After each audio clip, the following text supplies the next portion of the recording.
everyone, welcome or welcome back to my channel.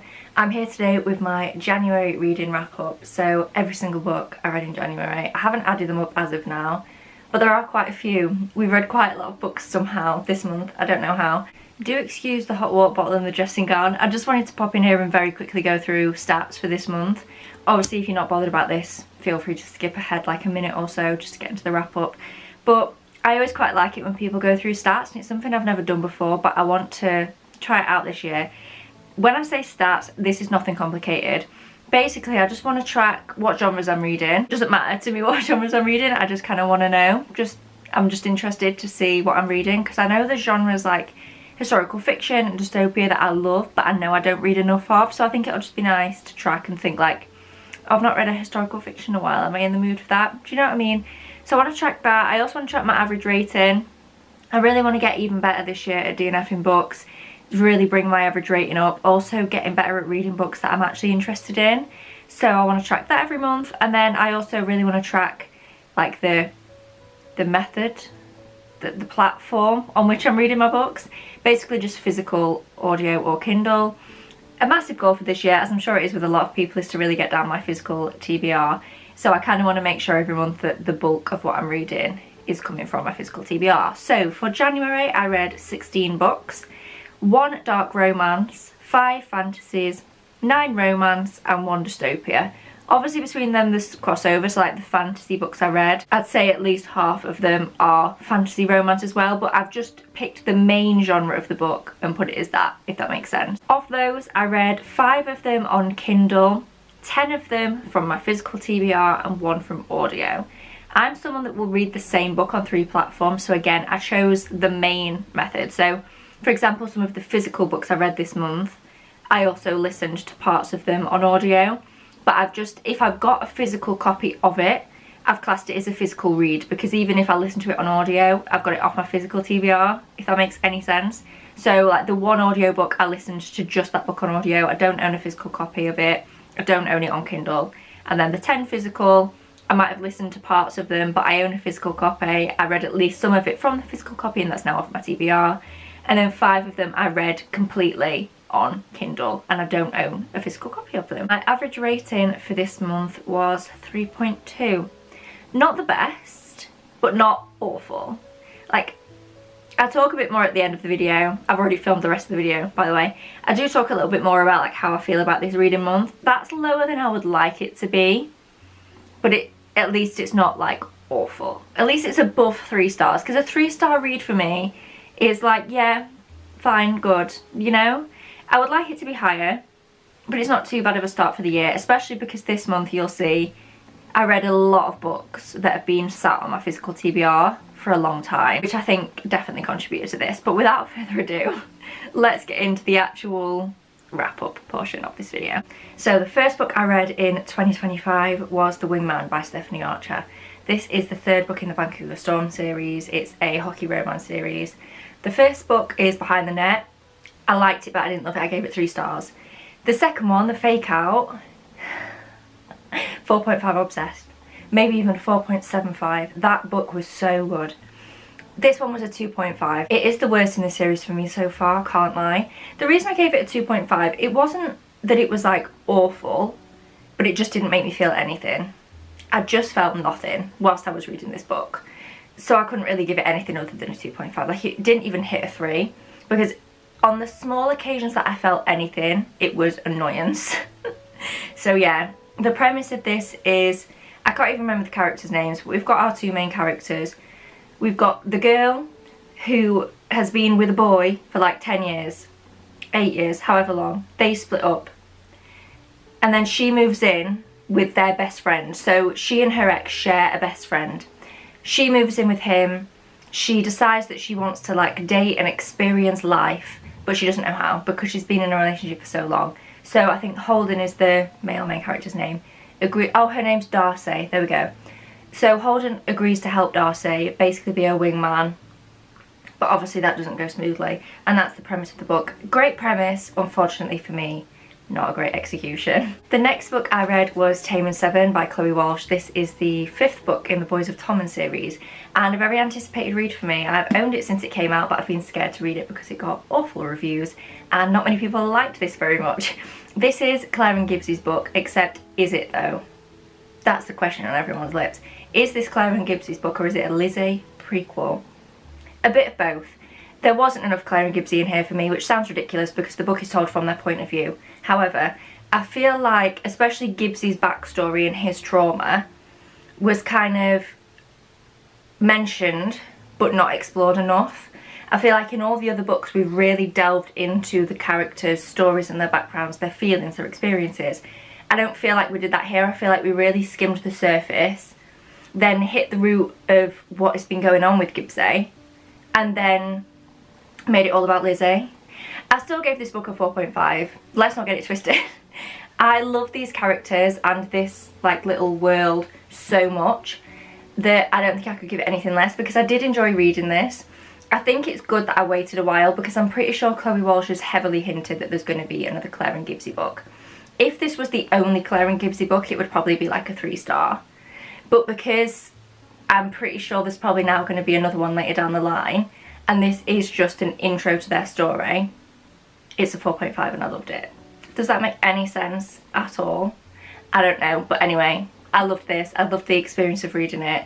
Obviously I wept like I do with all the books in this series. Definite trigger warnings, as with the whole series, please do check them.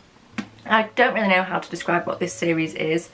Just please check trigger warnings before you go into these because there are some very, very, very heavy topics going on that are, especially in the other books, explored in graphic detail. And the next book I read was The Bright and the Pale. Is that what it's called? Yeah, I gave it 2 stars. The premise of this was good. We've basically got this girl and she lives in this village and everyone in the village, including her family, are frozen, like in blocks of ice, except her. She manages to escape and I can't remember who she meets. She ends up with this group of people who are going on like different expeditions and they have like a shared goal, but also people in the group have like their own motives of why they want to go and what they want to find. So the premise was good. The execution wasn't. I feel like when I was reading this, I had to keep checking it was the first book in the series. It feels like the 3rd book. You don't really get any background into anyone. You don't really get connected to the characters. You don't know much about them. You don't know much about the world or the stakes of anything. It's very isolated to just this group of people.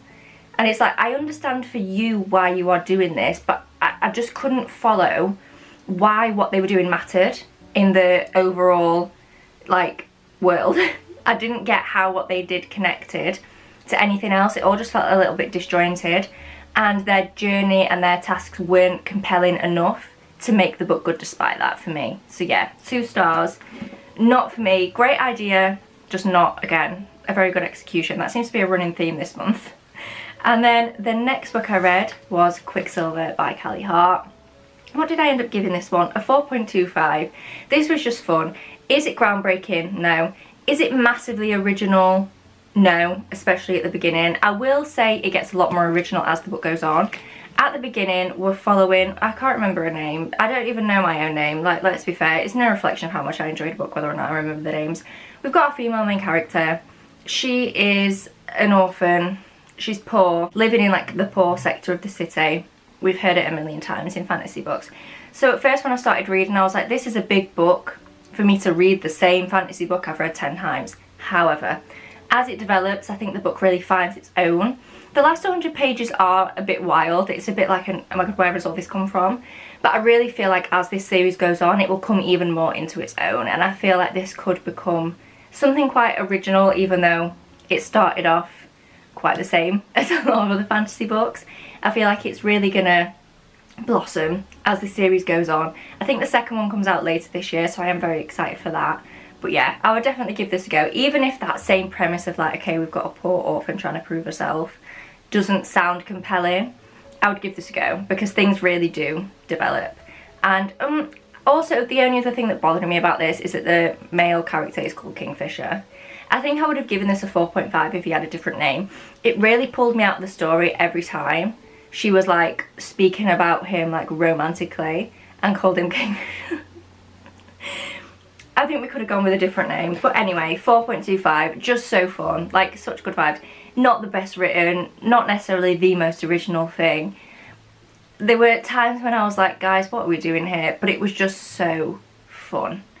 Don't get it twisted, like, there are, like, serious moments in it, definitely. There's, like, on-page violence and things like that, so bear that in mind if you don't like violence and gruesome things. But overall, the book just has a good vibe. I need Carrie and Swift to meet Riddick from the Empyrean series. I need them to be best friends, thank you. The next book was a DNF. It's Talk Bookish to Me by Kate Bromley. I've already unhauled it. The premise is, I can't say the whole reason I didn't read it because I got spoiled.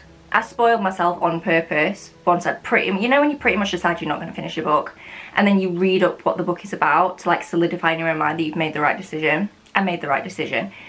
We've got this girl, well, a woman, and she's single and alone, and she is struggling to write her book. She writes romance books and she's really struggling to write this one, I think because of like all of her heartbreak. She reunites with someone that she knows from the past, and he ends up being like her muse, like he encourages her to write again. However, this man is an absolute piece of shit. Years ago, the reason that they broke up, you find this out really near the beginning of the book. The reason they broke up is because she was getting suspicious over someone that he knew at work. Like, she just had an inkling, like, it's just weird. Like, the way he talks about her and stuff is just weird. And then he ends up having a innocent sleepover. It might have been innocent, I don't know, I didn't get far enough into the book. At this woman's house. So the woman from work, who his partner is suspicious of, he sleeps at her house. So our female main character is like, that's enough for me, like, no. And then I won't spoil what happens. Apparently it happens around the 75% mark of the book, but that woman that he used to work with comes back into the story. It might not be what you're thinking in your head, like she might not play the role that you are thinking that she will play, but she comes back. And it's just not for me. The tropes that I found out happen in this, they're just not for me. I'm glad I DNF'd it. Just not my kind of romance book. I get stuff like that happens in real life, but I'm not reading a romance book to experience real life. Thank you. There's enough men out there doing this shit. I don't want to read about them in fiction also. The next book was also a DNF. What's it even called? A Country Village Christmas by Suzanne Snow. Say it with me. Good premise, not good execution. So we've got Olivia, I believe, yes, Olivia. She is going to stay in her dad's old house in this really small English village around Christmas time. And when she gets there, she runs into someone from her past who her dad has also let stay at the house but didn't tell either one of them that the other one would be there. So it's like forced proximity, cute English village, Christmas, good premise. I could not get past the writing in this. It was just really, really slow. We'd spend like whole paragraphs focusing on her having random conversations with random people that didn't matter and had no relevance to the plot or anything at all, and we'd never hear of those people again. But then we'd skim over her relationship with, I think his name's Tom. Yeah. We'd skim over things that were important and spend an agonised amount of time on things that I just didn't care about, like her having random conversations with village people that have no charm, no relevance, nothing. I just couldn't get through this. I DNF'd it at page 127 in the middle of a chapter because I just could not go on anymore. The next books, the next few I don't have physical copies of. I went through a bit of a Kindle phase. So the next one I read was A Photo Finish by Elsie Silver. This is the second book in the Gold Rush Ranch series, and it was much better than the first. I gave the first one in this series a 2-star. I really didn't like the male main character in that one at all. I gave this one a 3.5. Nothing mind-blowing, but it was just really sweet. I did really like it. It had quite a unique premise. So if you don't know, this book is about Violet, who is the sister of the brothers in the Chestnut Springs series. So this series comes before Chestnut Springs. It was written before, and you can tell, but it's not bad. You can just tell that it's earlier work from Elsie Silver. So we're following Violet. She works at the same horse facility as in the first book in this series. It's like a horse race training kind of facility. And she works there, and then the brother of the male main character from the first book shows up, and she figures out she knows him. I'm not going to say how she knows him because it's quite a unique premise and I don't want to spoil it. As I said, nothing mind-blowing, but I'm glad I read it. I'm definitely going to carry on with this series. I think it's just like, It's not got the same cowboy vibes and the same charm for me as the Chestnut Springs series, because I just love the ranch vibe. I love a good ranch. As I said, this is a bit more like posh, which isn't for me personally. I prefer the like farm ranch kind of vibe, but still an enjoyable series. And it was nice in this one to see more of Violet as well, because we get like sprinkles of her, like crumbs of her in the Chestnut Springs series, so it was nice to read a book that was about her. The next book I read I listened to on audio, and it's The Familiar by Leigh Bardugo. This is her latest release, and I think it's kind of solidified that Leigh Bardugo maybe isn't the author for me. I didn't love the Grishaverse. I've still got 2 books in the Grishaverse to read, King of Scars and Rule of Wolves. I am still going to give those a go. I own physical copies of them anyway, so I might as well try them.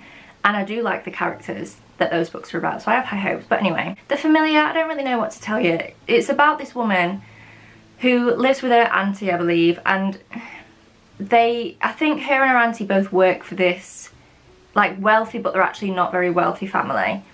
And it's discovered one day that the main character has like a bit of a talent. So I believe they take her to like the king. Is it the king? They take her somewhere to enter this competition, and it all goes a bit awry. It was fine. I gave it a 3-star. I didn't hate it. I just wasn't compelled by it. And there's a romance in here that I just didn't care about at all. So yeah, not bad. Some people have given this 5 stars. I'd say if the premise sounds interesting to you, definitely give it a go. It's a very atmospheric book. It's well written.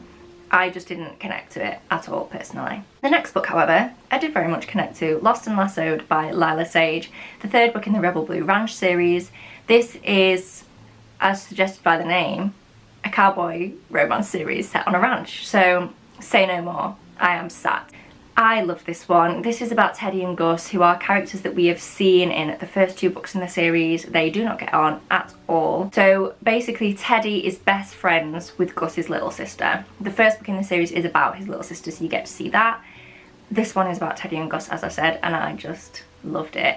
I do wish there was a little bit more yearning, and like when they were falling for each other, I wish there was a little bit more of like, but I hate him, or but I hate her, like why am I feeling like this?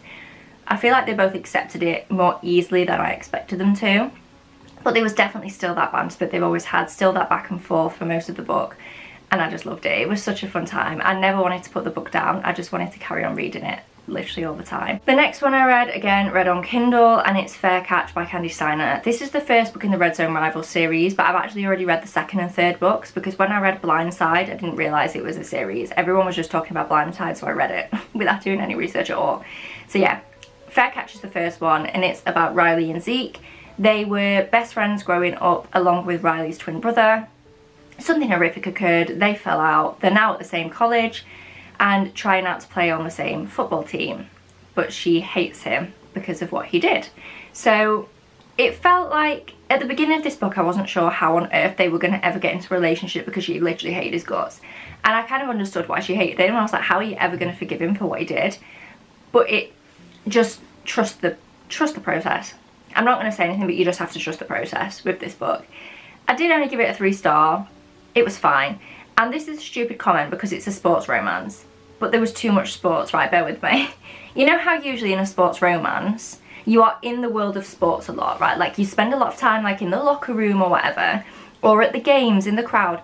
But usually when you're at the games or in the locker room, there are meaningful conversations going on. Like the girls might be in the crowd, but they're not giving us a play-by-play of the entire game every single time they're watching. They're talking about like the boys. Do you know what I mean? We're usually surrounded by the sport but not consumed by the sport. This book, it felt like every football game they played, every training session they attended was just told to us in vivid detail. Like where everyone was on the field, what everyone was doing. And it was just like, I don't care. Like it obviously makes sense, they're clearly going to be at games a lot, they play on the same team. But why aren't we focusing on like them catching eyes across the field? Why aren't we writing about that? I don't really care where the ball is on the field, like to be fair. I care about the yearning glances and the longing. Do you know what I mean? I hope that doesn't sound stupid, I'm sure it probably does. But yeah, 3-star, it was fine. I'm probably not going to read the rest of the series. I think there's like 2 or 3 more books other than the 2 I've already read. I'm just not obsessed with it. I think every book I've read by Candy Steiner has been like a 3-star. So it's not that she's a bad author at all. And if she comes out with a book where I read the premise and I'm like, that sounds up my street, I will definitely give it a go. she's not an author that I'm like, I'm never reading from her again. I just think right now her books aren't like me coded. Do you know what I mean? And obviously why would they be? She doesn't know who I am. But I think I'll put Candy Steiner on pause for now and see what her future releases look like. Then the next book was Champion by Marie Lu, the third book in the Legend series. Can you tell that I'm really trying to finish some series? I've been reading this for 2 years, so I picked it up, read some, hated it, put it down, picked it back up. Surprisingly, I gave this a 3-star. I did read this in a vlog, so I'm not going to go over it in too much detail. But yeah, I gave it a 3-star. It was fine. I can appreciate that this is a good series, and I think if I'd have read it when I was younger and had more patience and tolerance for humans, I would have probably liked it more. The problem is that one of the main characters I hate. I just hate him with every bone of my body. And he has his own points of view. So having to read half a book from the point of view of someone that you hate but that you're supposed to like, he's not supposed to be unlikable. You're supposed to like this character and root for him, and I don't. I'm not obsessed with the female character. I definitely liked her more in the first 2 books than I did in this one. The premise of the series overall, basically we've got June, who is like quite high up. She's set to do like good things, like to work for the government. I can't remember, like as a quite a high up soldier or something. And then we've got Day, who is like a rebel, criminal kind of guy. Very well known, very notorious in this world. And it's just following them and their story. And in the first book, June, I'm not going to say exactly what she thinks he's done because I can't remember how early on you learn this. But in the first book, June thinks that Day has done something like horrific to her. So she's like keen to get rid of him. Or like capture him, whatever she's trying to do. But the series for me just went downhill, personally. I'm not saying it's a bad series, it isn't.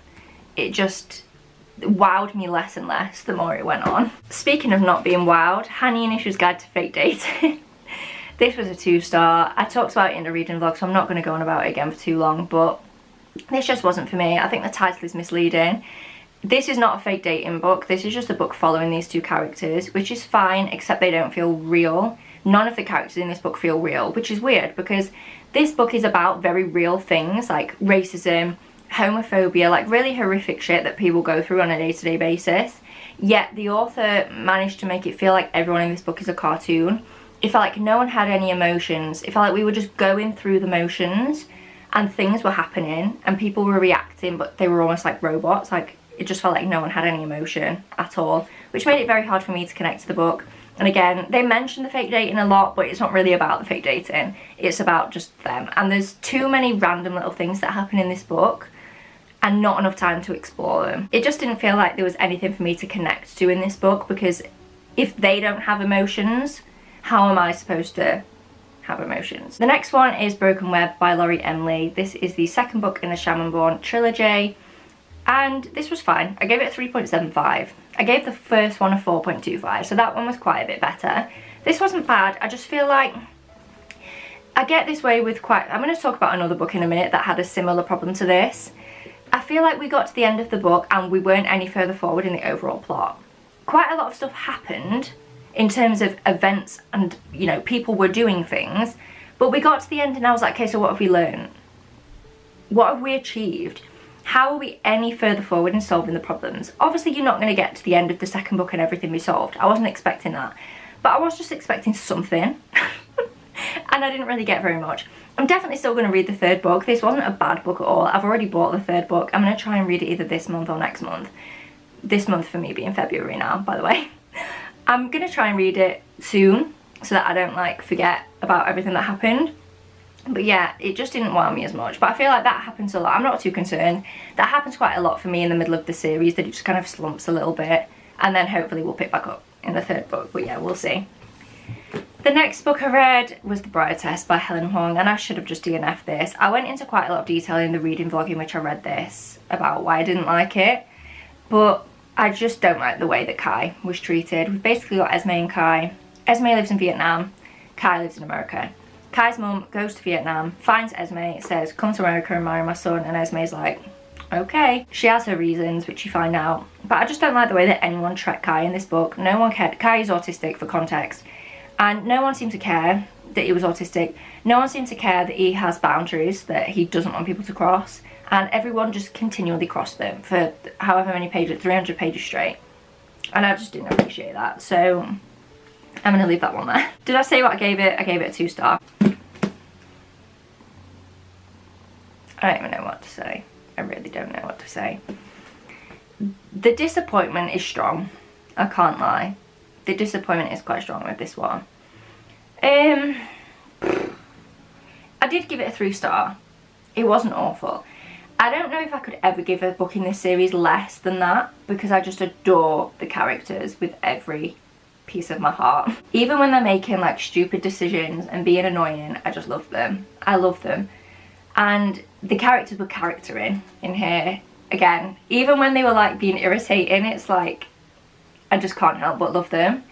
And Xaden in this book, he was the highlight, purely because of the quotes of how he talked about Violet. This man is so far gone over this girl, it's actually a joke. But I love it. That was a highlight. And also just, obviously we've got the banter, like Riddick was so funny in this book. We still have that like wit and that banter that we've had in the other books. But the actual plot of this just wound me up. I'm not going to spoil anything, but it felt like so much of this was repetitive. Go somewhere, small fight, leave. Go somewhere, fight, leave. Go somewhere, fight. And I was like, oh my god, again. How many times are we doing this? Like, oh. And again, I just felt like at the end, it was like, okay, so where are we then? Where are we going? And I completely get there's still 2 very, I imagine, big books to go. So I get it. I was not expecting to have answers at the end of this book, but I wasn't expecting to be even more confused than I was before I read it. And it just, but not in a good way. Not in a way that I'm intrigued.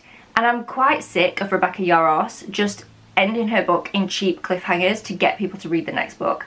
How about you get me to read the next book by actually making me care about the plot and about the characters and about giving me some inkling as to where we're going here. And I don't want to make it sound like I'm just complaining, because I get that it's the 3rd book in a series and we're not going to have all the answers, but it wasn't in a way where I'm like, oh my god, I can't wait to read the next book. It was in a way where by the end I was rolling my eyes.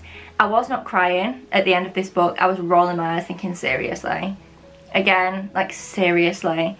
I wrote a whole note, and I'm just going to read out the notes quickly that I was reading when I read this, and then I'm going to move on because I feel like I'm just going to upset people by talking about this. The whole book is a mess. I stand by that. I feel like we were all over the place. And again, I get it, there's still 2 books to go. A lot of it's going to be ironed out, but that doesn't make an enjoyable reading experience for me when the whole book is all over the place and I have no idea what's going on and who's who. Don't even get me started on who's who. Why are we referring to people as their surname when we've referred to them as their first name for the first 2 books and you've never actually told us their surname? How am I supposed to know who anyone is, Rebecca? Anyway, my next note was, what was the point of it? And I stand by that. I stand by what was the point. And that sounds a bit harsh. We do learn quite a lot in this book. But also, what was the point? Next one, too many islands that I don't care about. That's what I was just saying about like hopping around and just, oh, I don't care. 5 books, why? Should have been a trilogy. 100% this should have been a trilogy. This and Iron Flame could have been cut down so much, and this should have been a trilogy. And then maybe I wouldn't be so annoyed. Doing too much but also doing nothing. Again, stand by that. We do a lot in this book, a lot happens, but for what? For what? I really hope she makes it clear in the next book.